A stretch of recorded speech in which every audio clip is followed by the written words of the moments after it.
Well, greetings, my friends.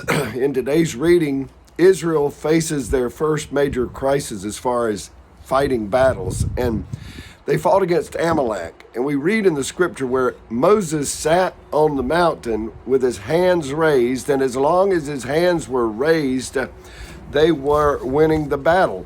But then his hands got tired, and when he dropped his hands, they began to lose the battle. Well, he had an Aaron and a Hur that lifted his hands and held his hands up, that helped him during his time of weariness. In the very next chapter, in chapter 18, Moses' father-in-law came to visit him, and he saw how Moses was trying to do all the judging of all the people himself, and he encouraged him. He said, "You're wearing yourself out, and you need to get people to help you to judge the people." Now, what I want to emphasize to us today is that each of us need help from time to time. We need people to lift our hands up when we're discouraged. We need people to take the load off, and we can't be so proud that we reject help. And on the flip side of that, we need to be people that will help others in their times of discouragement.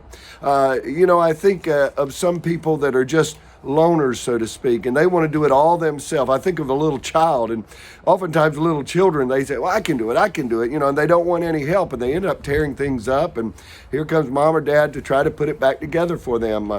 But I heard this statement one time that even the Lone Ranger needed Tonto. Now, some of you are too young to know who the Lone Ranger is, but the Lone Ranger needed Tonto. And my friends, I say to you that we need one another. I've traveled from the East Coast to the West Coast in my ministry, and in places all across this country, there's signs in the stores and businesses saying "help wanted."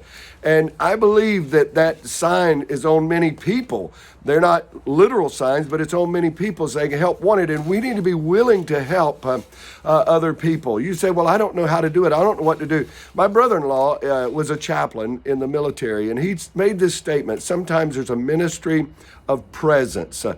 It's not like you have to say something, you have to do something. Sometimes it's just being there, that just putting your arm around somebody, just lifting them up. I found that when people have died as a minister, going to them, sometimes you don't need to say a thing, just being there. So friends, I want to say, we need to be a person that's willing to help in any way we can. If it's nothing but just being there, let's be an Aaron and Hur and lifting up those leaders and helping them.